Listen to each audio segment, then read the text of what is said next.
ബാക്കി ഏത് ദേവത പ്രസാദിക്കുന്ന മുന്നേ കാളി പ്രസാദിക്കും. കാളിക്ക് ഇപ്പം പ്രസാദിക്കുകയാണ്. ആഭിചാര ദോഷങ്ങളും ശത്രുദോഷങ്ങളും തീർക്കുക. ഇതിൻ്റെ അപ്പുറം മറ്റൊരു മൂർത്തി ഇല്ല. കൃത്യമായിട്ട് നിങ്ങൾ വന്ന് പ്രാർത്ഥിച്ച് തൊഴുതു നോക്കൂ. അതിൻ്റെ അനുഭവം ഇവിടെ ഉണ്ടായിട്ടേ ഉള്ളൂ. ഒറ്റക്ക് വന്ന് നിങ്ങൾ കരഞ്ഞ ദേവീൻ്റെ അടുത്ത് എന്ത് കാര്യം നമ്മുടെ ഭാഗത്ത് ഇത് നീതി ദേവതയാണ്. കൊടുങ്ങല്ലൂർ അമ്മയായിട്ട് കളിച്ചാൽ പിറ്റേത് മേത്ത് പൊന്തും. അതിവിടെ എല്ലാവർക്കും അനുഭവമാണ്. ഇപ്പോഴും തുടർച്ചയായിട്ട് നടക്കുന്ന കാര്യമാണ് വസൂരി വരുന്നത്. ചോറ്റാനിക്കരായാലും ആറ്റുകാലായാലും ചെട്ടിക്കുളങ്ങരായാലും ഒക്കെ ഇവിടെ നിന്ന് പോയ സാന്നിധ്യം മാത്രമാണ്. ഇവിടുത്തെ ഒരു കണിക മാത്രമാണ് ഈ വല്യമ്മ ഇരിക്കുന്നത്. ഇപ്പോൾ പാലക്കാട് കരിമലയിൽ ഹേമാംബികയായാലും കന്യാകുമാരി ബാലാംബിക ആയാലും കൊല്ലൂർ മൂകാംബികയായാലും അതിനെയും കാട്ടി ശ്രേഷ്ഠമാണെന്ന് കൊടുങ്ങല്ലൂരുള്ള ലോകാംബിക. ഈ ഭഗവതിൻ്റെ സത്യത്തിൽ നമ്മളാരും അടുത്തറിയാൻ ശ്രമിച്ചിട്ടില്ല എന്ന് മാത്രമേ ഉള്ളൂ. അതുകൊണ്ടാണ് വീണ്ടും പറഞ്ഞത് ഇത് ഭുവനത്രയത്തിൻ്റെ തന്നെ അധിപതിയാണ്. ഈ ഭഗവതിൻ്റെ തള്ളവിരൽ കൊണ്ടുള്ള അനക്കം കൊണ്ടാണ് ബ്രഹ്മാവ് സൃഷ്ടിക്കുന്നതും. ശിവശക്തിയുക്തോ യതിഭവതി ശക്തപ്രഭവിതും ന ചെയ്തേവം ദൈവം നഗലു കുശല സ്പന്ദിതമപി. എത്രയോ കോമനങ്ങൾ ഇത്ര ഇരുതല മൂർച്ചുള്ള ആയുധം കൊണ്ട് വെട്ടിയിട്ട് അവരൊന്നും മഞ്ഞൾ പൊടി പോലും വെക്കാറില്ല. ഒരു ഹോസ്പിറ്റലിലും പോക്കില്ല. എല്ലാവരും വീടും കാര്യങ്ങളും മാറി തറവാട്ടിൻ്റെ അകത്തിരിക്കുന്ന ദേവീനെ തിരിഞ്ഞു നോക്കാത്ത അവസ്ഥയിലായി. ആ രീതിയിലാണ് ഇന്ന് കാര്യങ്ങൾ പോകുന്നത്. ഇതുകൊണ്ട് ഹിന്ദു കുടുംബങ്ങൾ ഇന്ന് ദാരിദ്ര്യത്തിലേക്ക് വഴിതെളിച്ചു പോവുകയാണ്. ചില കുലാചാരങ്ങൾ ഇന്ന് പലപ്പോഴും ആളുകൾക്ക് അവരുടെ പഴയകാല സമ്പ്രദായങ്ങൾ എന്തായിരുന്നു എന്നൊന്നും അറിയില്ല. യഥാർത്ഥത്തിൽ എന്താണ് ഈ കുലാചാരം? ഈ കുലാചാരം നമ്മൾ എങ്ങനെയാണ് നോക്കിക്കാണേണ്ടത്? ആദിമകാലങ്ങളിൽ മനുഷ്യൻ വേട്ടയാടിയായിരുന്നു ഭക്ഷിച്ചത്, അല്ലേ? പിന്നീട് ഒരു വാസസ്ഥലത്തേക്ക് മാറി കൃഷി ചെയ്ത് ജീവിക്കാൻ തുടങ്ങി. ആ കാലയളവുകളിൽ കൃഷി നശിപ്പിക്കാനുള്ള പല മൃഗങ്ങളും പല മൂർത്തികളും ഉണ്ടായിരുന്നു. അപ്പോൾ ഇവരെ രക്ഷയ്ക്ക് ദേവതമാരെ വേണമെന്നുള്ള രീതിയിൽ മലയുടെ ചുവട്ടിലും അല്ലെങ്കിൽ മരത്തിൻ്റെ ചുവട്ടിലും പ്രകൃതിയെ കാവായിട്ട് കണ്ടും കാവിനെ പ്രകൃതിയായിട്ട് കണ്ടും ഈശ്വരനായിട്ട് കണ്ടും മണ്ണിനെയും മലകളെയും ആകാശത്തെയും വായുവിനെയും അങ്ങനെ ഇവരറിയാതെ പഞ്ചഭൂതങ്ങളെയായിരുന്നു ഇവർ പൂജിച്ചത്, ഉപാസിച്ചിരുന്നത്. ഈ പഞ്ചഭൂതങ്ങളിൽ അധിഷ്ഠിതമാണ് ഇവിടുത്തെ 33 കോടി ദേവകളും. അങ്ങനെ ഈ ദേവതമാർക്ക് രൂപഭേദ ഭാവങ്ങളുണ്ടായി. അപ്പോൾ അവരെന്തായിരുന്നോ ആ സമയത്ത് കഴിച്ചിരുന്നത് അത് കൊടുത്ത് ആ ദേവതക്ക് അവർ കൊടുത്ത് അതിൻ്റെ ബാക്കി കഴിച്ചു വന്നു. ഒരു കൂട്ടം ആളുകൾ എടുക്കുന്ന തൊഴിലിൻ്റെ അടിസ്ഥാനത്തിൽ വേർതിരിഞ്ഞ സമുദായങ്ങളായി. അവരും ഈ ആരാധനകൾ അങ്ങോളം ഇങ്ങോളം കൊണ്ടുപോയി. ഇപ്പോൾ കടലിൽ നിന്ന് മീൻ പിടിക്കുന്നവർ ആ മീനെ വെച്ചിട്ടാണ് അവർക്ക് പ്രാധാന്യം. പുഴയിൽ നിന്ന് മീൻ പിടിക്കുന്നവർക്കാണ് പുഴ മത്സ്യങ്ങളാണ് പ്രാധാന്യം. കള്ള് ചെത്തുന്നവർ കള്ള് ചെത്ത് വിറ്റിരുന്നു. കൃഷി ചെയ്തവർ ധാന്യങ്ങൾ വെച്ച് പൂജിച്ചിരുന്നു. പശുവിൻ്റെ പാല് കറന്നവർ പാല് വെച്ച് കർമ്മം ചെയ്തിരുന്നു. ഇങ്ങനെ അവരെ കുലാചാരങ്ങൾ അവർ ചെയ്യുന്ന തൊഴിലിൻ്റെ അടിസ്ഥാനത്തിൽ രൂപഭേദ ഭാവങ്ങളായി വ്യത്യാസപ്പെട്ടു. ആ ആരാധനകൾ കൃത്യമായിട്ട് പിന്നീട് തുടർന്ന് വന്നു. പിന്നീട് അതുകൊണ്ട് അഭിവൃദ്ധി ഉണ്ടായി. അങ്ങനെ ഒരു വലിയൊരു തറവാടും കാര്യങ്ങളും എടുത്ത് അതിൽ ഈ മച്ചിൽ ഈ ഭഗവതി സാന്നിധ്യത്തിന് ബാക്കിയുള്ള മൂർത്തികളെ കൂടി വെച്ച് അവർ ആരാധിച്ചു വന്നു. കൃത്യമായിട്ട് അന്ന് കൊടുത്തത്. പിന്നീട് ഈ തറവാട്ടിലെ ആളുകളും അഭിവൃദ്ധിപ്പെട്ടതിന് ശേഷം വീടൊക്കെ മാറി. എല്ലാവരും വീടും കാര്യങ്ങളും മാറി. ഈ തറവാട്ടിൻ്റെ അകത്തിരിക്കുന്ന ദേവീനെ തിരിഞ്ഞു നോക്കാത്ത അവസ്ഥയിലായി. ആ രീതിയിലാണ് ഇന്ന് കാര്യങ്ങൾ പോകുന്നത്. ഇതുകൊണ്ട് ഹിന്ദു കുടുംബങ്ങൾ ഇന്ന് ദാരിദ്ര്യത്തിലേക്ക് വഴിതെളിച്ചു പോവുകയാണ്. ഈ കുലദേവത ഈ തറവാട്ടിലുള്ള ഭഗവതിൻ്റെ പരാശക്തിൻ്റെ അനുഗ്രഹം കൊണ്ടാണ് നമ്മൾ അഭിവൃദ്ധിപ്പെട്ടെന്നുള്ള ചിന്ത ആയിരിക്കുമില്ല. നമ്മളിപ്പോൾ എല്ലാവരും കേരളത്തിൽ ഒരു വലിയൊരു ശതമാനം വീടുകളിൽ നിന്ന് അടഞ്ഞു കിടക്കാം. എല്ലാവരും വിദേശത്തേക്ക് പോവുകയാണ്. ഇത് എത്ര കൊല്ലം കൊണ്ട്, ചിലപ്പോൾ 10 കൊല്ലം കൊണ്ട് ഇതിൽ പലതും പൂട്ടിയിടേണ്ടി വരും. അങ്ങനെയാണെങ്കിൽ വർഷത്തിൽ ഒരിക്കലും വന്നിട്ട് ആരാധന ചെയ്യുന്ന രീതിയിലാണ് വേണ്ടത്. ഈ ദേവത ആവാഹിച്ച് കൊടുങ്ങല്ലൂർ കൊടുക്കാനോ അല്ലെങ്കിൽ ഇതിൻ്റെ വിളക്ക് മുടക്കാനോ ഒന്നും പാടില്ല. അപ്പോൾ ആ പൂർവികരായിട്ട് ആരാധിച്ച് വന്ന സാന്നിധ്യത്തിന് എങ്ങനെയാണ് അവർ ഉപാസിച്ചത് ഉപചരിച്ചത് ആ രീതിയിൽ കൃത്യമായിട്ട് നമ്മളും ആചരിക്കേണ്ടതാണ്. അത് തന്നെയാണ് കുലാചാരം. അത് ചില ആളുകൾ തോറ്റം പാട്ടുകളിലൂടെ ആയിരിക്കും, ചില ആൾ ദേവീഗാന നൃത്തങ്ങളിലൂടെ ആയിരിക്കും ഈ ഭഗവതിയുടെ സ്പന്ദനം അറിഞ്ഞിരുന്നു. മാസത്തിലൊരിക്കൽ എല്ലാവരും കിട്ടുന്ന തൊഴിലിൻ്റെ ഒരു വിഹിതം ക്ഷേത്രങ്ങളിൽ സമർപ്പിച്ചിരുന്നു പണ്ട് കാലങ്ങളിൽ. ഇന്നും അത് ചെയ്യുന്ന സമുദായങ്ങളും കാര്യങ്ങളുണ്ട്. സംക്രമത്തിനൊക്കെ ആ സമയത്ത് പ്രത്യേക വഴിപാടുകളും പൂജകളും നിവേദ്യങ്ങളും ആ മൂർത്തിക്ക് നടത്തിയിരുന്നു. ഇന്ന് ഒരു കുറേ എല്ലാ കാര്യങ്ങളും ലോപിച്ച് കുലാചാരങ്ങൾ നശിച്ചു. അതോടുകൂടി കുലത്തിന് ക്ഷയം വന്നു. അതോടുകൂടി സനാതനങ്ങളായ പലതിനും ക്ഷയം വന്നു. നമ്മുടെ കുലദേവതയെ നമ്മൾ എങ്ങനെയാണ് തിരിച്ചറിയുന്നത്? ഇപ്പോൾ എൻ്റെ കുലദേവതയെ ആരാണെന്നോ എന്താണെന്നോ അങ്ങനൊരു ക്ഷേത്രമുണ്ടെന്നോ ഒന്നും അറിയില്ല. അപ്പോൾ ഞാൻ എങ്ങനെയാണ് എൻ്റെ കുലദേവതയെ കണ്ടെത്തേണ്ടത്? അതിന് കൃത്യമായിട്ട് നമ്മൾ ചെയ്തു കൊടുക്കാറ് സാധാരണ മൂലക്ഷേത്രങ്ങളുടെ മൂലക്ഷേത്രമാണ് ശ്രീ കൊടുങ്ങല്ലൂർ. ശ്രീ കൊടുങ്ങല്ലൂർ അമ്മയെ പോയി തൊഴുതു വരാൻ പറയും. വർഷത്തിൽ ഒരു ദിവസം അവിടെ ഭഗവതി ആവാഹിച്ച് ശക്തി പൂജ ചെയ്യും. 3 വർഷത്തിൻ്റെ ഉള്ളിൽ അവരവരെ കുലദേവതയെ തിരിച്ചറിഞ്ഞിരിക്കും. ഇത് എത്രയോ സ്ഥലങ്ങളിൽ നടത്തിയ ഞങ്ങൾ ചെയ്ത കാര്യം കൊണ്ടുള്ള അനുഭവങ്ങളാണ്. ആദ്യം വന്ന് കൊടുങ്ങല്ലൂർ അമ്മയെ പ്രാർത്ഥിക്കുക. കാരണം ഈ എനർജിയൊക്കെ ഇവിടുന്ന് പോയതാണ്. ഈ ഭഗവതിയുടെ ഓരോ കണികയാണ് ലോകം നിറച്ചുള്ള ഓരോ ദേവീക്ഷേത്രങ്ങളും ദേവക്ഷേത്രങ്ങളും ഒക്കെ. അപ്പോൾ ആ മൂലക്ഷേത്രത്തിൽ വന്ന് തൊഴുതു കഴിഞ്ഞാൽ തന്നെ ആ കുലദേവതയായിട്ട് നമ്മൾ കണക്റ്റ് ആവും. പിന്നെ നമ്മുടെ പ്രാണശക്തിയാണ് നമ്മുടെ ദേവത. ഈ ദേവത പുറത്തല്ല, നമ്മുടെ ഉള്ളിലുണ്ട്.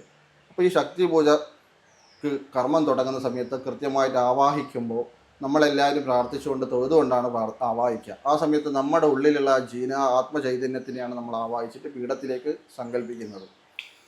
എന്നിട്ട് ആ പീഠത്തിലേക്ക് ഭഗവതിനെ കൃത്യമായിട്ട് വിധിപ്രകാരം പൂജിച്ച് ആ ചൈതന്യത്തിനെ നമ്മുടെ ഉള്ളിലേക്ക് തന്നെ ഉദ്ദേശിക്കും.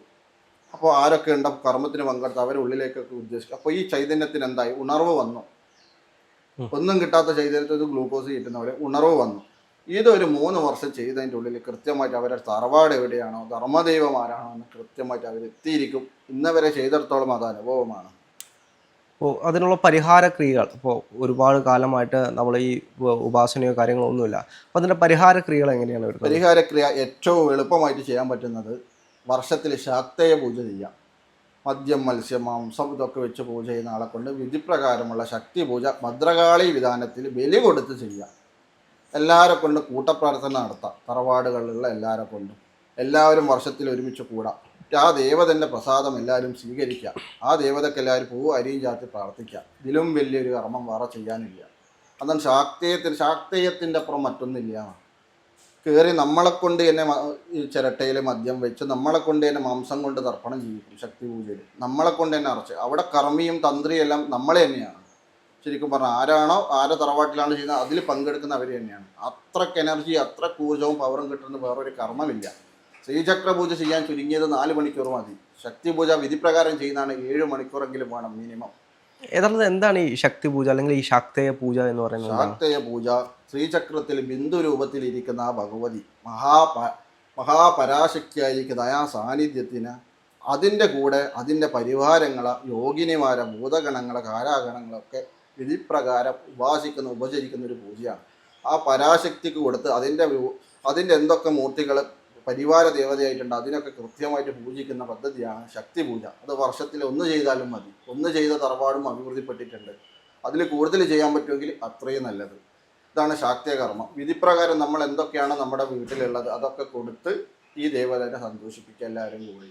ഇപ്പോൾ എല്ലാ കാര്യത്തിനും കൊടുങ്ങല്ലൂരിലേക്ക് വരാൻ പറഞ്ഞു. ഇപ്പോൾ ഏത് ദേവതയെ അറിയില്ലെങ്കിലും കുടുംബദേവത അറിയില്ലെങ്കിലും കൊടുങ്ങല്ലൂരേക്ക് വരാൻ പറഞ്ഞു.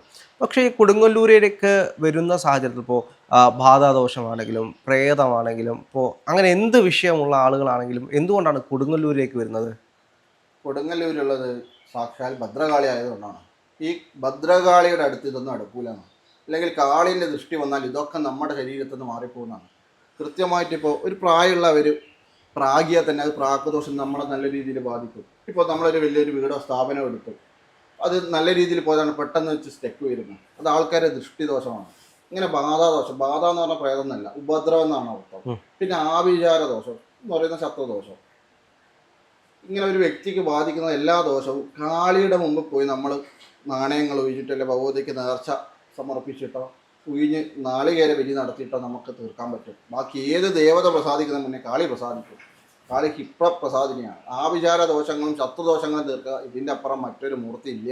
ഈ മാനസിക പ്രശ്നങ്ങളാണെങ്കിലും എങ്ങനെയാണ് കൊടുങ്ങല്ലൂരിൽ വന്ന് തീർന്നു പോകുന്നത്? അത് ഈ ദേവതയെ കൃത്യമായിട്ട് ഉപാസിക്കാത്തത് കൊണ്ടാണ് ഈ മാനസിക പ്രശ്നം വരുന്നത്. അവരുടെ തറവാടുകളിൽ മുന്നേ ആരാധിച്ച രീതിയിൽ ആരാധന നടക്കുന്നുണ്ടാവില്ല. അതുകൊണ്ടാണ് കുടുംബാദികളിൽ മാനസിക പ്രശ്നം വരുന്നത്.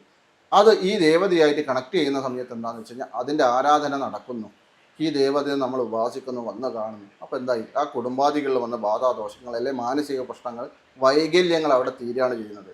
പിന്നീട് ഈ ദേവതയായിട്ട് നമ്മൾ ഒരു ബന്ധം സ്ഥാപിക്കണം. കൃത്യമായിട്ട് മാസത്തിൽ എനിക്ക് ഒരുപാട് ആൾക്കാരെ അറിയാം.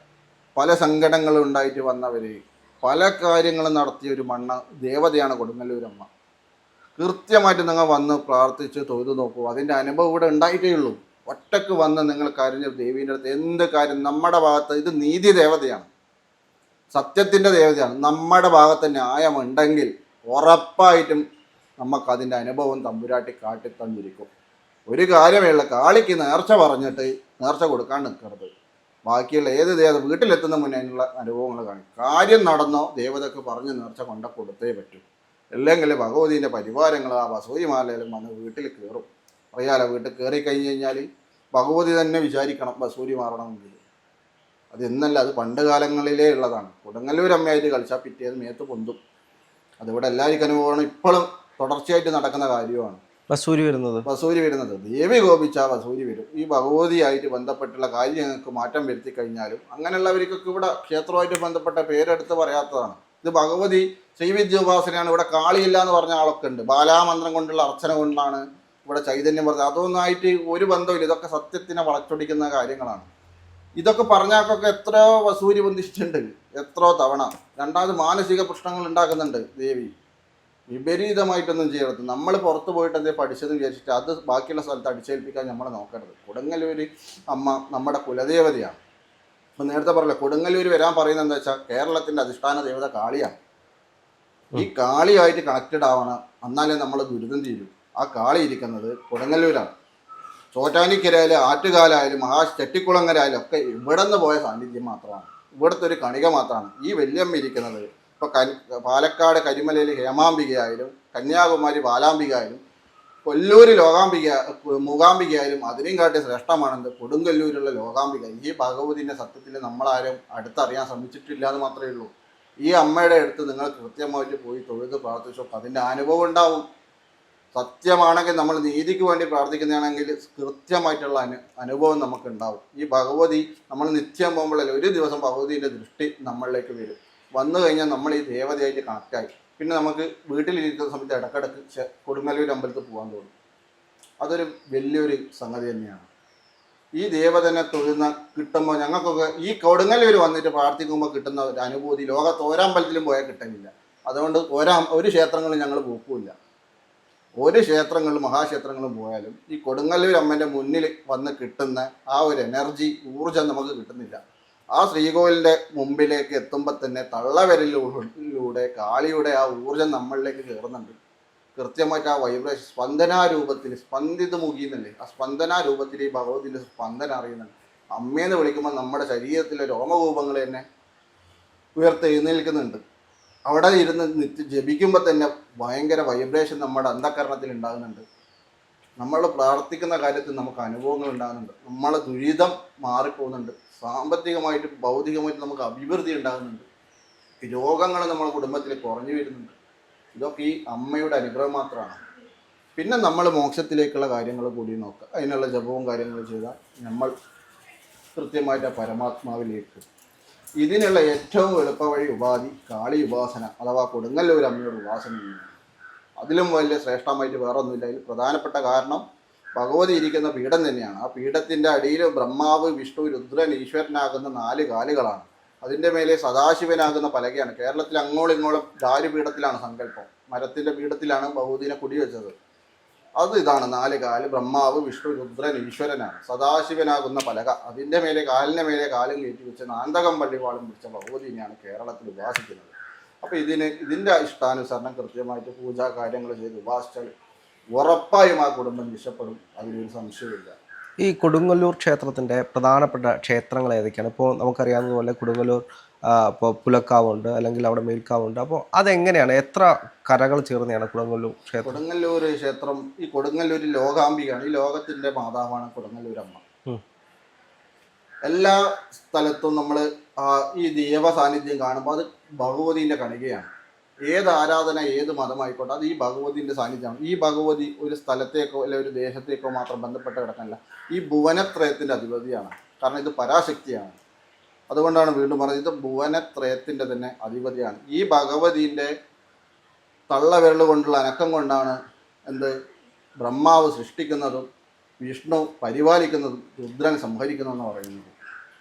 കൃത്യമായിട്ട് അതാണ് കൈലാസത്തിൽ ശങ്കരാചാര്യർ പോയപ്പോൾ പാറയിൽ കൊത്തിവെച്ചിട്ട് ശിവശക്തിയുക്തോ യതിഭവതി ശക്തപ്രഭവിതും ന ചെയ്തേവം ദേവോ നഗലു കുശലസ്പന്ദിതമഭി അധസ്ത്വം ആരാധ്യം ഹരിഹര വിരിഞ്ചാതി വിരവി പ്രണന്തും സ്തോതും വാ കഥമകൃത പുണ്യപ്രഭവതി. ആദ്യത്തെ ശ്ലോകം ഇത്. അതിൽ പറയുന്നത് ശിവന് ശക്തി ഇല്ലാണ്ട് ഭഗവതിൻ്റെ അനുഗ്രഹം ഇല്ലാണ്ട് ഒന്ന് അനങ്ങാൻ പോലും പറ്റൂല. അപ്പോൾ നമ്മൾ മനസ്സിലാക്കണം ഈ ഭഗവതിൻ്റെ ആഴം എന്താണ്. ഇങ്ങനെയാണ് ശങ്കരാചാര്യർ കൊടുങ്ങല്ലൂർ ക്ഷേത്രത്തിൽ വന്ന് ദർശിക്കുന്നത്. ആ പരാശക്തി ചൈതന്യം, അഭൗമമായിട്ടുള്ള ചൈതന്യം, തേജസ് അദ്ദേഹത്തിന് പ്രത്യക്ഷമായി എന്നൊക്കെയാണ് പറയുന്നത്. അപ്പം അങ്ങനത്തെ ഒരു വല്യമ്മ, വലിയൊരു ചൈതന്യം കൊടുങ്ങല്ലൂർ അമ്മൻ അറിയണമെങ്കിൽ ശരിക്കും ഭരണി ഉത്സവത്തിന് പങ്കെടുക്കണം. എനിക്കറിയുന്ന എത്രയോ കോമരങ്ങൾ, ഇപ്പോൾ ബ്ലേഡ് കൊണ്ട് തട്ടിയാലും നമ്മൾ ടീറ്റി അടിക്കാൻ പോകുന്ന ആൾക്കാരാണ്. എത്രയോ കോമരങ്ങൾ ഇത്ര ഇരുതല മൂർച്ചുള്ള ആയുധം കൊണ്ട് വെട്ടിയിട്ട് അവരൊന്നും മഞ്ഞൾ പൊടി പോലും വെക്കാറില്ല, ഒരു ഹോസ്പിറ്റലിലും പോക്കില്ല. കൃത്യമായിട്ട് 7ാമത്തെ ദിവസം നട തുറക്കുന്നതിൻ്റെ ഉള്ളിൽ അവരെ മുറിവുകൾ ഉണങ്ങിയിട്ടുണ്ടാവും. ഇത് ഏത് ശാസ്ത്രലോകത്തിൽ എന്ത് കണ്ടുപിടുത്തങ്ങൾ കൊണ്ട് ഇത് ന്യായീകരിക്കും പറയൂ? ഇവിടെ കാവ് തീണ്ടുന്നതിൻ്റെ ഉള്ളിൽ കൃഷ്ണപ്പരുന്ത് വന്ന് 3 വലം വെക്കും, വലം വെച്ചിരിക്കും തമ്പുരാൻ ആൽത്തറയിൽ വന്നിരുന്നു കഴിഞ്ഞാൽ. ഏത് വർഷവും എടുത്ത് നോക്കൂ. ഇനി അങ്ങോട്ട് ഓരോരാൾ ശ്രദ്ധിക്കൂ. തമ്പുരാൻ വന്നിരുന്ന് കാവ് തീണ്ടാൻ സമയമായി കഴിഞ്ഞാൽ 3 തവണ കൃഷ്ണപ്പരുന്ത് വന്ന് ക്ഷേത്രത്തിനെ വലം വെക്കും.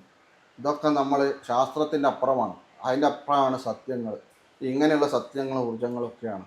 ഈ കേരളത്തിൽ ജനിക്കുക, ഈ ദേവീൻ്റെ ഉപാസകനാവാം, ഈ ദേവീനെ പ്രാർത്ഥിക്കുന്നവർ ഇതിലും വലിയൊരു കാര്യവും ഒരു പുണ്യം വേറെ ഇല്ല. അത്രേ പറയാനുള്ളൂ. അത്രക്ക് ശക്തിയും അത്രക്ക് പ്രൗഢിയും അത്രക്ക് ഊർജ്ജമുള്ള ഒരു തമ്പുരാട്ടിയാണ് സാക്ഷാൽ ശ്രീ കൊടുങ്ങല്ലൂരമ്മ. അതാണ് നമ്മുടെ കുലദേവത. ഈ ഭഗവതിനായിരുന്നു നമ്മുടെ കുലാചാരപ്രകാരം എല്ലാ സ്ഥലത്തും എല്ലാ വീടുകളിലും പീഠവും ആയുധവും വിഗ്രഹവും രൂപവും പല ഉപാധികളും തറകളും ക്ഷേത്രം പണിഞ്ഞും കോവില് കെട്ടിയും പള്ളിയറകളും പാട്ടുപുരകളും സകലതും വെച്ച് പാടിയും കേട്ടും സ്തുതിച്ചും ഗുരുതി കൊടുത്തും ഒക്കെ തൃപ്തിപ്പെടുത്തിയത്. ഈ ദേവതൻ്റെ അനുഗ്രഹം കൊണ്ടാണ് നമ്മളൊക്കെ ഇന്ന് ജീവിക്കുന്നത്.